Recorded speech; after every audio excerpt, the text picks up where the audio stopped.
Well, welcome, Bob. I'm talking with Bob Malina here today in Denver. And I just wondered if you would mind starting out a little bit about your career and your education and take us through that. And then when the time comes, how did that intersect with the American College of Sports Medicine? How did you get into this group and so forth? And then we'll pick up with that. Well, my career began in New York City at Manhattan College, my academic career that is, where I did my undergraduate training in physical education. And Manhattan College was a liberal arts school, and the focus was on preparation of teachers. And the program in physical education was in the College of Liberal Arts. So we came through a very, very classic education in many ways. Subsequently, I went to University of Wisconsin-Madison on a fellowship where I worked on a master's degree. And after finishing my master's degree on the supervision of Dr. Lawrence Rarick, he encouraged me to pursue a Ph.D. And I was one of the first cohort in the new program, the joint program for men and women at Wisconsin. Now at that time, that's also when Leonard Larson moved to Madison. Okay, so what's the time period here? Baccalaureate, I finished in 1959. I enrolled in Madison in the fall of '59. Okay, so that was pre-Larson. Yeah, Larson came Right. in 1960. Okay. Because I was in Dr. Larson's first seminar during my, no, he was there in '59. He was, okay. Yes. Okay. Because as a little bit of trivia, I never forget taking Leonard's seminar on principles of physical education, and it was my first exposure to guys who were more interested in coaching than in academics. And after one of the seminars, I said, Dr. Larson, this is not for me. and he said, and Dr. Larson knew where I came from. He was from NYU, and he knew about Manhattan College. Yeah. He says, bear with me, we're going to turn this around. And I stayed, and I finished my master's in 2 semesters, and then I enrolled in a Ph.D. And I worked for Dr. Larson for a couple years, doing library work for him when he was doing a couple of his volumes. And also, that was a time where, in many ways, the foundations for ACSM were being discussed, where they eventually moved the headquarters there for a while, I believe. Yeah. Because Don Herman was one of my classmates. Yeah, the office was in the stadium Precisely, for a while. Yes. They were doing that during, I was in Madison from '59 to '63. Yeah. And I finished my Ph.D. with Dr. Rarick in 1963 in the summer. But my focus was primarily children, always has been, interested in motor development. And on completion of my degree, I wanted to do a postdoc to learn more about growth of children. And Dr. Rarick put me in contact with Dr. Wilton Krogman at University of Pennsylvania, who was a physical anthropologist in the Graduate School of Medicine. And Dr. Krogman flew me in for an interview and encouraged me to pursue another degree in anthropology. Wow. So I went right from Madison in the fall of '63, and I enrolled at the University of Pennsylvania in the anthropology program. At that time, traineeships were available, so it cost me nothing. So that was sort of basically a postdoc then? Yes, but you got another degree? No, it wasn't postdoc. Oh, okay. It was a postdoc, but yet I enrolled right in the graduate program. I see. Because he thought it would be more valuable for me in my career to have a degree in anthropology. Okay, I see. And I asked him why. And Dr. Krogman was very straightforward. He says, you're bright, you're capable, but if you come from physical education, nobody's going to believe you. Yeah, good advice. Yeah, and so I pursued a degree in anthropology. It wasn't all that difficult. I had the basic sciences already, so no big deal. But what anthropology did for me, it opened my eyes to the world. It opened my eyes to the notion of human variability. Whereas when you work in the sports sciences, in many ways in the sports sciences, we live in what I like to call the world of 2x2 ANOVAs. Whereas in anthropology, variation is the rule. And a big part of anthropology is, how do I explain the variability? Now this is now very contemporary thinking in sports science, but in the '60s— But not at the time. Exactly. Yeah. And so anthropology gave me a completely different view of the world, which I value tremendously. And I spent 4 years with him and did my research on the growth of black and white children in the city of Philadelphia, and took a job in a department of anthropology at University of Texas in the fall of '67. What was your doctoral dissertation on before we get too far away? In physical education? Yeah. It was on the speed accuracy trade-off in a throwing task. I see. Okay. And if you give you a little background on that, in the early 60s, one of the big issues in motor development, motor learning, was kind of Franklin Henry, the whole idea of speed of movement and reaction time and so on. And Dr. Eric wanted me to do that. I said, Dr. Eric, I'm not interested in how fast the arm moves. I'm interested in what children do. And I designed a study to look at speed and accuracy of throwing. And I work with high school freshmen. I see. Okay. And so that's where we went. So it was really, at that time, the issue was information feedback, knowledge of results, and in performance. Then for Dr. Eric, for anthropology, my Ph.D. was on the growth and performance and skeletal maturation of black and white children in Philadelphia. Okay. Yeah. All right. And then you went to Texas. Yes. In anthropology. My first appointment was Department of Anthropology, and I taught physical anthropology probably for the first 10 years of my career. Wow. I always taught a survey of physical anthropology. I taught courses in osteology, why osteology. Dr. Krogman also did forensic anthropology. So the fact that I worked with him, I learned forensic anthropology by being with him. Never took a course. We'd be sitting in our workshop, our work table at the Growth Center, a case come in, clean the table, and we'd sit and watch Dr. Krogman do it. I'll be darned. So that's part of my life that most people in sports science have no clue about. Right, right. And I taught courses eventually in human variability, and I eventually developed my own growth course. And I did that probably for the first 10 years of my career, more or less.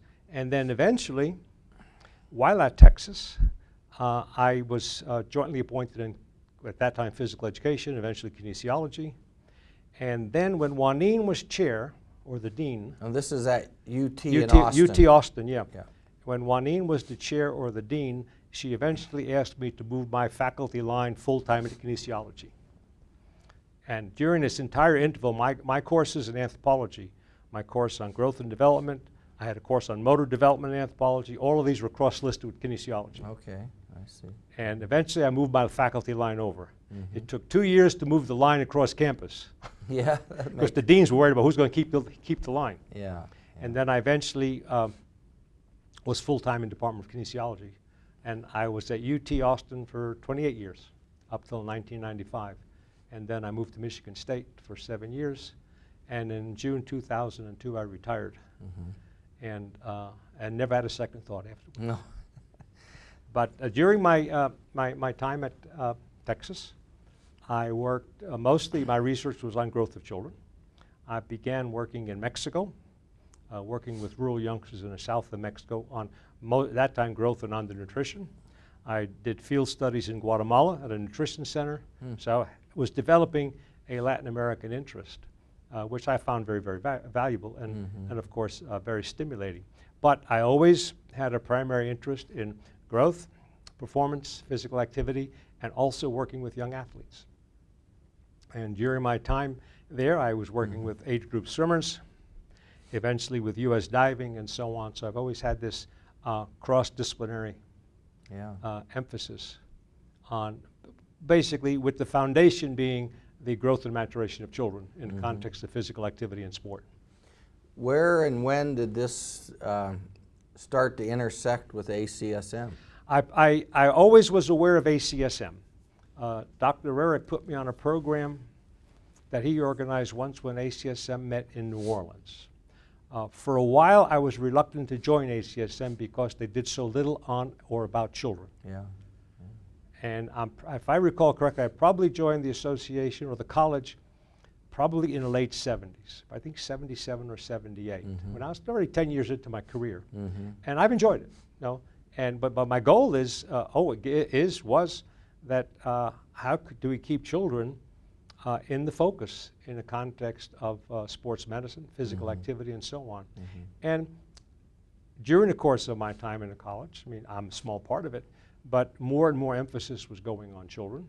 And I think it's emerged as an important theme.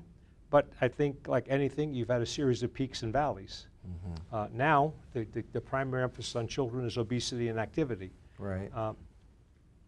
but yet it's mostly survey work and very little basic research. Bob, when so in the late 50s you have the President's Council on Youth Fitness. It was clearly directed towards children. And you know, you had Krause and Pruden and all that. Did that look attractive to you? I mean, yes. At that time, I would think that where you were, you would say, hey, here's something that I could get into focused on children. It certainly did. When I was an undergraduate, which was from 55 to 59 at Manhattan College, right when that was we were fully aware of the Krause-Weber report. Yeah.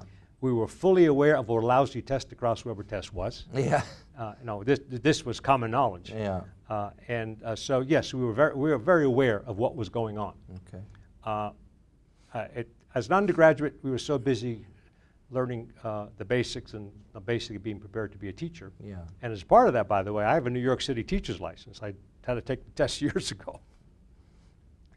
But that really did not begin to crystallize in my mind until I went to graduate school. I see. Okay. My main interest was always children, but until I took Dr. Rarick's course in motor development, that's where I put 2 and 2 together and realized this is something that I have a primary interest in, and I really enjoy doing it, and it came incredibly easy, which is usually a good sign of your major. But no, I was fully aware of the Krause-Weber results, the many theses done comparing those studies across countries, many different discussions of the value of the test, limitations of the test. But also what people forget, during the era of the Krause-Weber results, the Soviets fired up Sputnik. Sputnik, yeah. And by inference, the popular press says we're not only unfit, we're dumb in science. We're behind and mentally as well as physically. And this, I think, is what drove the President's Council, and it drove the Council and AFER to do the first fitness test in, I think, was 59 or 58 or 59. It's probably in, late 58, 50s. I think. Yeah. But of interest there, when they compared British youngsters to American youngsters on the AFER test, and it would have been, I think, in 1960, and this was published in a newsletter of the Wisconsin Obscure Association. I have a copy of it at home. And what intrigued me there, the only fitness item in which U.S. youngsters compared the British was the ball throw for distance, which is, of course, unique to most American activities. They grow up playing baseball or and whatever. British girls perform better than most American boys at most ages. But for some reason, that report by Pondorf is never cited. I cited it in my paper, so I have a copy of it. But I'm not sure many people know it. Is that the one in the Wisconsin? In a Wisconsin, some Wisconsin sports medicine or physical education darned. bulletin. My copy's home, all marked up. I'll make you a copy if you need it. Yeah, I'd like to see it at least. Yeah, but really, this is what was influenced my thinking, because the focus was children. And I'm convinced the reason fitness of children improved in the 60s is that the teachers were teaching them how to take the tests. Because from 65 on, there's been no major change in the fitness of American youngsters. Well, Bob, did you get involved in the, for lack of a better title, the youth sports movement? I mean, with, you know, the Little League was well established, but in the 60s, you had more and more kids than ever before getting involved in organized sports. Did you ever get involved in that at all? I never got formally involved in the societies or the committees involved in youth sports. My involvement in youth sports was probably, I think, a little bit different than most others, in the sense that I played youth sports. I was a product of CYO baseball. Yeah. And most people who discuss the history of youth sports never mention the CYO. Catholic Youth Organization. Precisely. Right. That's where I learned all my basic skills of baseball. So I played them. I coached them both as an undergraduate and a graduate student. I coached my own children in sport, and I've had a good fortune doing research on children in sport, but mostly the growth, the perspective of growth and maturation. Okay. But I was never, during that whole period, a part of the group that was, these were different organizations. But I knew the people. I participated in a couple edited volumes where I wrote papers, and I was at a number of symposia and so on, always talking about the biological aspects of it and the need to integrate biology and behavior. Because many people at that time either focused on the psychology of it, the behavior of it, and never matched it with the biology. And if you're working with youngsters, especially adolescent youngsters. If you don't put biology and behavior together, you're in trouble. Well, along those lines, I think back on some of the debate, not maybe a debate, but discussions about young children getting involved in highly organized sports like baseball. And you talk about growth and development, the elbow problems, you know, throwing curves, and wrestlers losing weight and things like that. Did you ever get involved in any of that? Not any direct research by myself.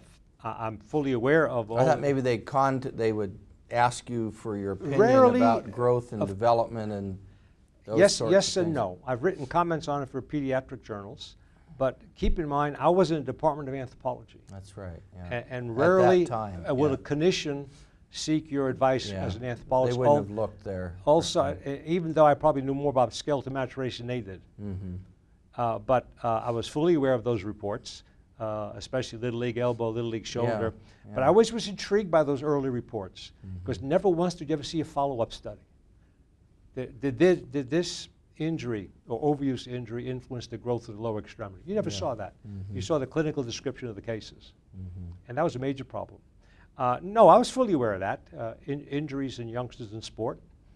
At that time, there were many people saying overtraining among youngsters will stunt their growth. And if you read their papers, they all cited an abstract published in the proceedings of the Olympic Congress for the Tokyo Games. And they cited an abstract by, I think the authors were Kato and Ishiko, studying youngsters in a very rural area of Japan, where I believe 6 of them had apparently premature fusion of the distal epiphyses of the femur or proximal tibia, and they attributed it to carrying heavy weights. But never once did they say these kids were undernourished, they already were growth stunted. Oh, yeah. You know, and so, but you still see that paper cited in some studies speaking about potential negative effects of resistance training. But there's one thing, if I see a paper that people cite, I want to read it. And I could say this safely, I would say 99.9% of the papers I cite, I've read and had copies. Right, right. Now, Well, we'd get many questions in the area, yes. Yeah, I bet. Well, I wondered about too, back to ACSM now.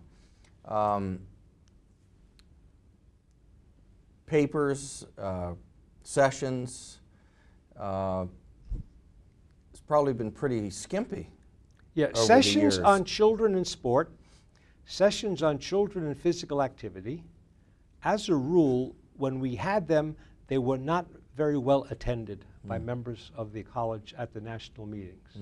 There's probably a nucleus of people with a primary interest in children and growth who would come to all of those sessions. But it's a fairly small nucleus.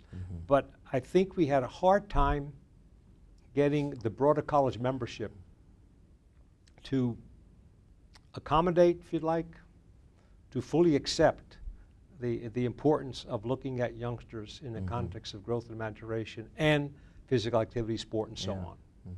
Periodically, you get tutorial lectures on it. Periodically, you'll see many studies on body composition. I think body composition is a very valuable method, but it's a method driven by technology. And how many different ways can you measure percent fat?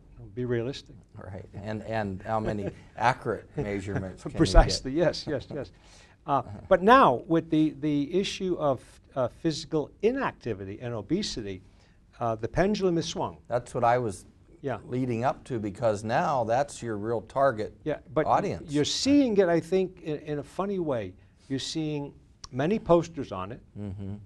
You take this meeting, for example, not many sessions devoted to it. I went to a free paper session this morning on activity in children.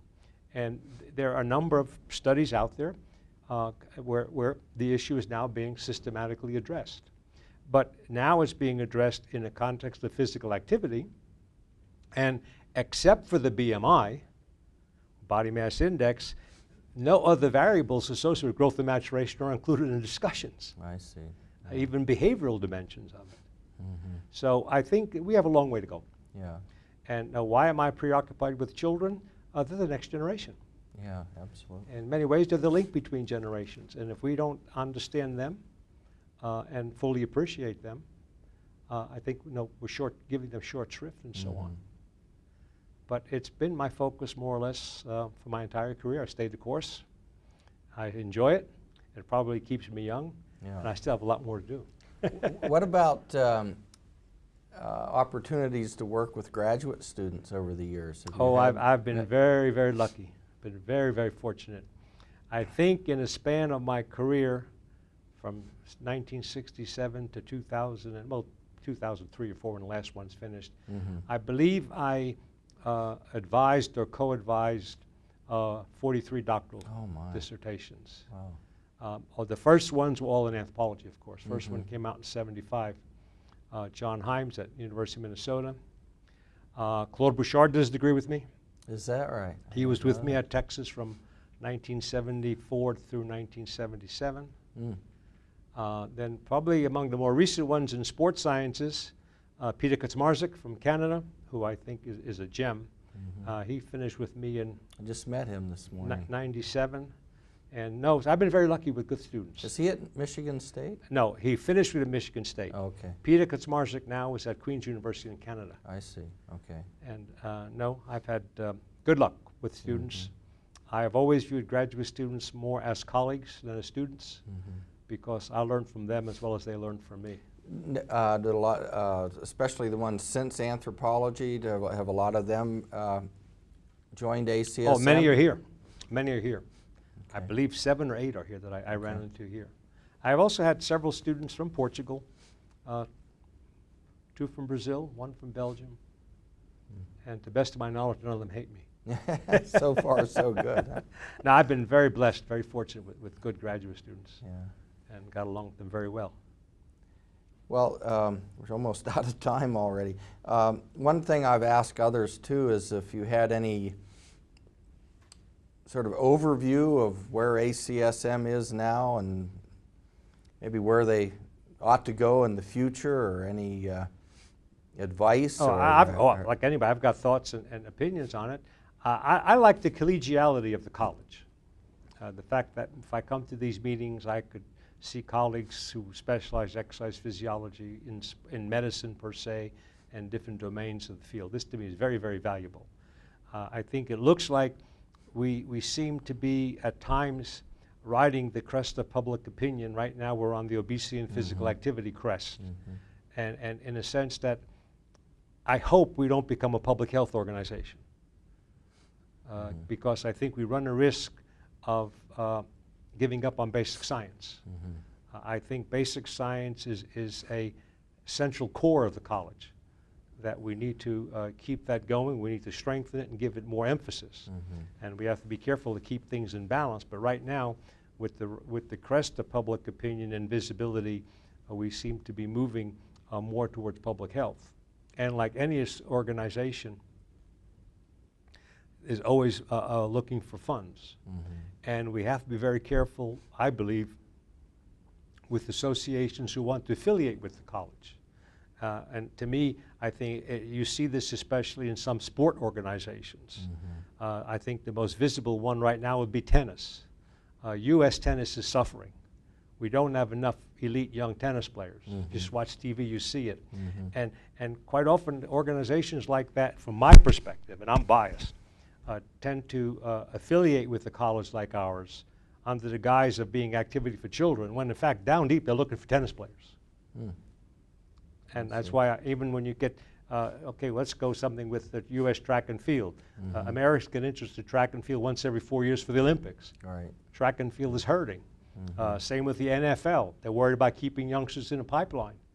And sure, they give lip service to all children.